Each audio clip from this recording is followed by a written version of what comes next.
Good morning everybody. आज हम पढ़ेंगे पैरामीशियम कॉर्डेटम की संरचना का अगला भाग, जिसमें हम यहाँ सबसे पहले पढ़ रहे हैं पेलिकल। इसकी सिस्टमैटिक पोजीशन या वर्गीकरण हम पिछली क्लास में देख चुके हैं। तो यह एक प्रोटोजोअन है जिसका शरीर तनुत्वक से ढका रहता है और तनुत्वक को ही हम पेलिकल कहते हैं। तो इसकी संरचना को आप देखिए, यह चित्र जो है ये detail structure of pellicle as well as intraciliary system और इंफ्रासिलियरी सिस्टम। तो देखिएगा कैसे पेलिकल कई कुपिकाओं द्वारा निर्मित होता है। ये कुपिकाएं इसके संपूर्ण शरीर पर फैली रहती हैं। तो आप देखिए इस चित्र में अभी मैं जिसे हाईलाइट करने जा रही हूँ, इस तरह की संरचनाएं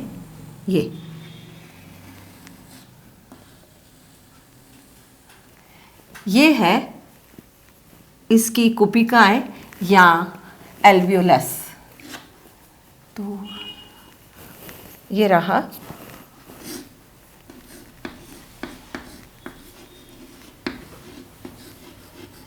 एल्वियोलस। अगर हम एक से ज़्यादा का नामांकन करेंगे तो हम एल्वियोलाई लिखेंगे। प्रत्येक एल्वियोलाई में मध्य में एक भाग थोड़ा सा डिप्रेशन लिए हुए दिखाई दे रहा है। ये देखिएगा, यह भाग, यह वाला भाग और इसी प्रकार से यह भाग, इसको कहते हैं सर्कमसिलियरी स्पेस। अब आप गौर कीजिए, सर्कमसिलियरी अर्थात परिपक्ष्माभि स्थल, तो यह पक्ष्माभ दिखाई दे रहे हैं इनमें, ये देखिएगा ये। तो इस प्रकार प्रत्येक पक्ष्माभ को चारों तरफ से घेरे हुए जो स्पेस है वो कहलाएगा परिपक्ष्माभि स्पेस। चूँकि ये पैरामीशियम कॉर्डेटम है, इसलिए इस स्पेस से हमें बाहर की तरफ सिर्फ एक ही सीलियम दिखाई देता है। तो ये रहा इसका सर्कम सिलियरी स्पेस या परिपक्ष्माभि स्थल। उसके ऊपर से यहाँ हमको इस बीच में से निकलते हुए दिखाई देते हैं सीलियम या ये सीलिया। तो प्रत्येक जो एल्वियोलाई है उसमें हमें 3 मेम्ब्रेन्स दिखाई देती हैं। तो ये देखिए यहाँ पर यह वाला जो मेम्ब्रेन है, चूँकि इसमें सेक्शन है तो ये हुई इसकी आउटर मेम्ब्रेन। फिर आप देखिएगा यह वाली एक झिल्ली और ये बनती नजर आई, ये इस प्रकार से, इसे भी हम यहाँ पर इस तरह से और स्पष्ट किए लेते हैं। तो यह हुई इसकी इनर मेम्ब्रेन और आउटर मेम्ब्रेन के बाहर की तरफ सेल मेम्ब्रेन पाई जाती है, लेकिन वह चित्र में यहाँ पर दिखाई नहीं गई है।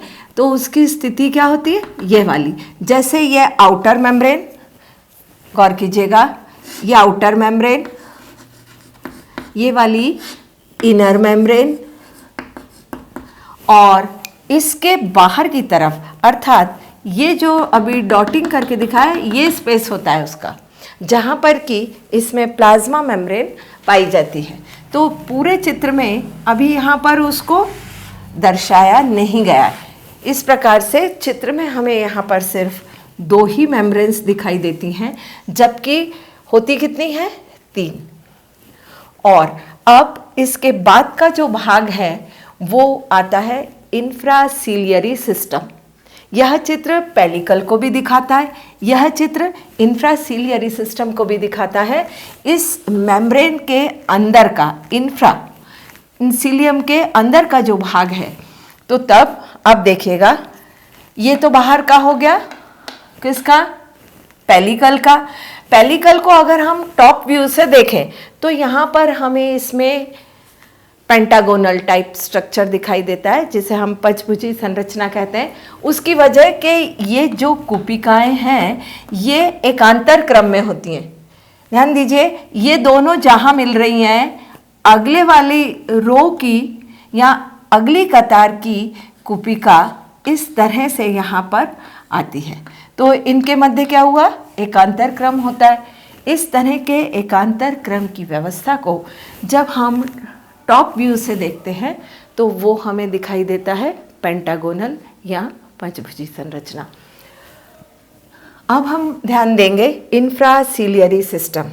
तो इंफ्रासीलियरी है इस प्रकार, अगर हम इस सीलियम के साथ नीचे की ओर आए, ये इस तरह से, ये सीलियम ये नीचे की ओर आए, सीलियम जिस आधार से निकल रहा है वह वाला भाग ये वाला भाग ये कहलाता है बेसल बॉडी। ध्यान दें, ये भाग इसका क्या हुआ, बेसल बॉडी। इस प्रकार इस सीलियम में भी अगर हम देखेंगे तो ये यहाँ पर पाई जाएगी इसकी बेसल बॉडी, और उसी तरह से यहाँ पर इसकी भी बेसल बॉडी। बेसल बॉडी को हम कहते हैं काइनेटोसोम, और प्रत्येक बेसल बॉडी से फिर एक फाइबर इस पेलिकल के हॉरिजेंटली इस तरह से निकलकर अपने पड़ोस की 5 कुपिकाओं तक जाता है। ये ध्यान दें, अब ये देखिएगा, ये इसका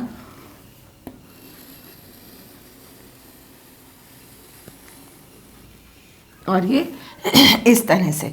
तो पैरामीशियम कॉर्डेटम में ये जो स्ट्रक्चर है, इसको तो हम यहाँ पे पहले नामांकन कर लें, फिर अगला समझने में आपको आसानी होगी। तो ये इसका क्या रहा, ये है इसमें काइनेटोसोम या बेसल बॉडी। इससे जो फाइबर जैसा स्ट्रक्चर निकल रहा है, यह संरचना जो यहाँ से निकली है, इसे हम कहेंगे काइनेटोडेस्मेटा।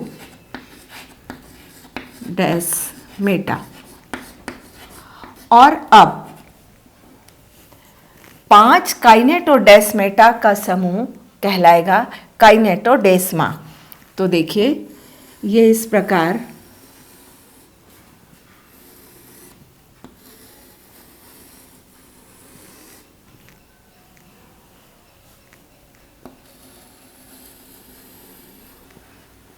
इसमें अगर हम यहाँ आएंगे 1 2 3 4 और ये 5, ये देखिए, इसको मैं फिर से क्लियर करती हूँ, वो वहाँ पर एडिशनल था।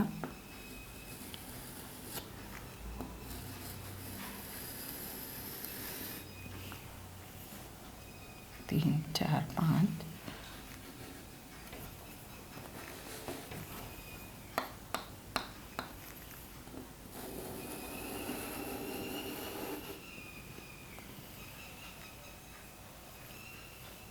है ना। तो इसमें ये यहाँ पर अब आप देखिए, ये काइनेटोसोम मतलब यह वाला स्ट्रक्चर, ये फाइब्रस जो हॉरिजेंटल जा रहे हैं, यह है काइनेटोडेस्मेटा, और काइनेटोडेस्मेटा का बना हुआ ये ग्रुप ये कहलाएगा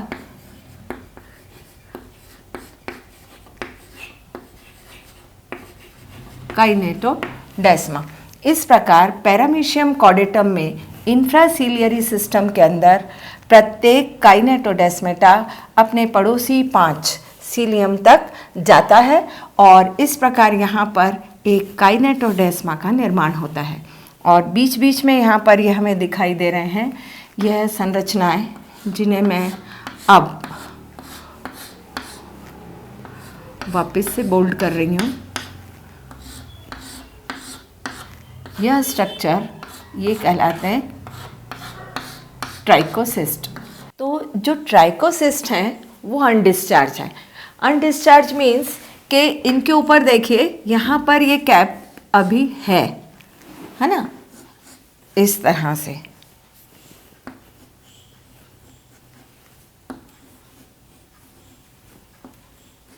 ये वाला भाग। और आप गौर कीजिए, मैंने डायग्राम को थोड़ा इस तरह से ट्विस्ट किया है कि आप काइनेटोडेस्मा में 5 काइनेटोडेस्मेटा होते हैं, उस चीज़ को समझ लें।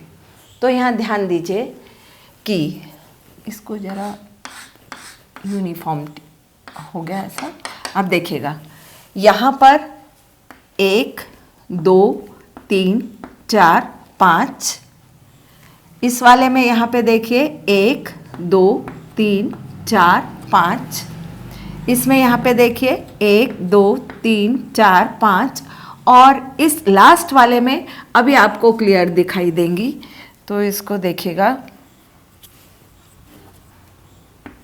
1 2 3 4, लास्ट वन विल बी ये 5।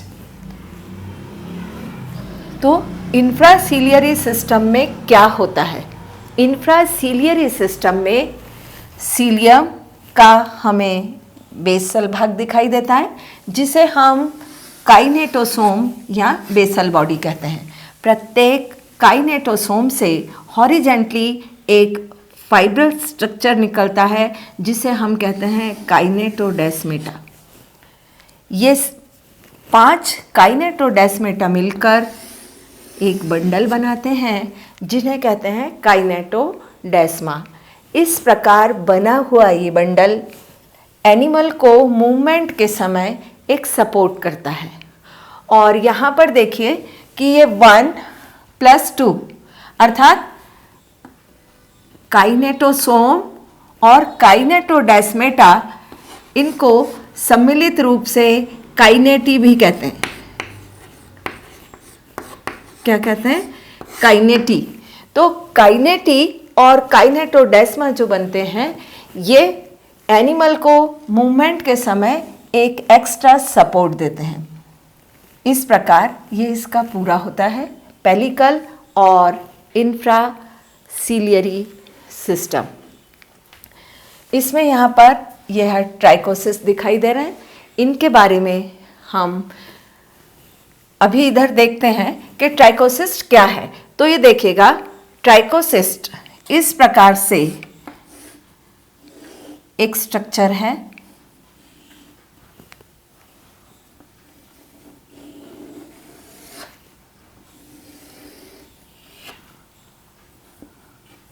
जिसमें ऊपर की तरफ एक कैप पाई जाती है। ये अनडिस्चार्ज्ड है अभी, है ना। और यह बनी होती है संरचना ट्राइकाइनिन प्रोटीन की। तो ट्राइकोसिस्ट है। ट्राइकोसिस्ट एनिमल को अपने फीडिंग के समय भी सपोर्ट करता है और अपने प्रोटेक्शन में भी सपोर्ट करता है। तो यह भाग तो हुआ इसका, यह अनडिस्चार्ज है ना। अब अगर हम एक डिस्चार्ज बनाएं तो उसमें यह इसका स्पाइक, यह वाला भाग स्पाइक, ये जो नीचे का भाग होगा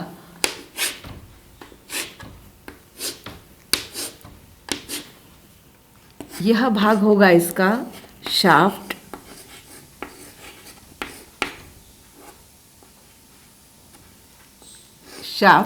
और यह जो सबसे ऊपर दिखाई दे रहा है यह है इसका कैप। तो यह है क्या? ट्राइकोसिस्ट।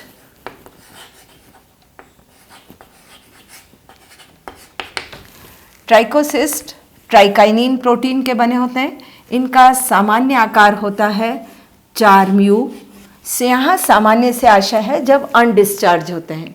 जब ट्राइकोसिस्ट डिस्चार्ज हो जाता है तो तब ये बनाता है लंबाई, जो इसकी यहाँ लंबाई हो जाती है वो हो जाती है इसकी इस लंबाई से लगभग 10 गुना बड़ा, अर्थात 40 म्यू का हो जाता है। और यह 40 म्यू स्ट्रक्चर कैप इसमें से हटने के बाद हो जाता है। यह तिकोना तीखा सा भाग जो स्पाइक है वो उस वक्त इसके लिए सपोर्टिंग सिस्टम का काम करता है और ये बने होते हैं ट्राइकाइनिन प्रोटीन के।